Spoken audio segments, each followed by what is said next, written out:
Once there was a king who had 4 wives.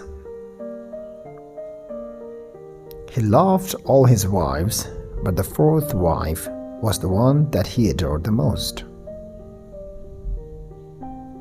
He always adorned her with the finest delicacies.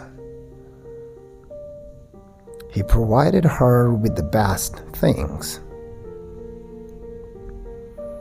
His 3rd wife was really beautiful, and he loved to show her off to the neighboring kingdoms. His 2nd wife was very kind, patient, and considerate. Whenever the king faced some problems with decision, he would go to her and she would help him get through that decision. The 1st wife was a very loyal partner and made great contribution in maintaining their king's health and wealth. But the king was very ignorant towards her. He hardly took notice of her.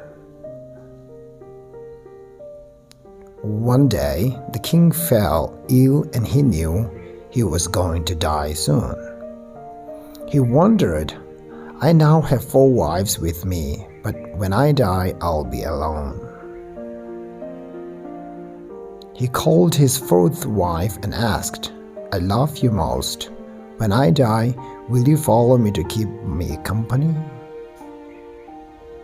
The 4th wife refused and walked away without any other word. The king felt very sad. The 3rd wife also refusing, saying, "No, I can't. Life is too good and I'm going to remarry after you die." The king then asked his 2nd wife the same question, and even she refused to the king, saying, "No, I can't help you out this time."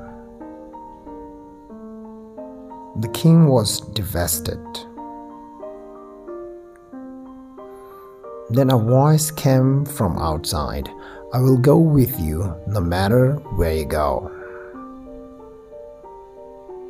The king looked up and saw his wife, who was looking really dull and suffered. The king said with grief, "I should have taken care of you when I had the chance." The truth is, we all have those 4 wives in our lives. The 4th wife represents our body. Whole life we try to make it look good, but it will leave us when we die. The 3rd wife represents our wealth and status. When we die, it will go to others. The 2nd wife represents our relatives, family, and friends. No matter how much they have been there for us, the furthest they can stay by us is up to the grave. The 1st wife represents our soul. In pursuit of body, wealth, and pleasure of this world, we often ignore it. Soul is the only thing that will follow us. In this world, we live for our pleasures, and sometimes we ignore our soul and a spiritual being. With all other things, what we should focus most is on our inner self, ourself. Strengthen and cherish it now, for it is the only part that will follow and be always with us.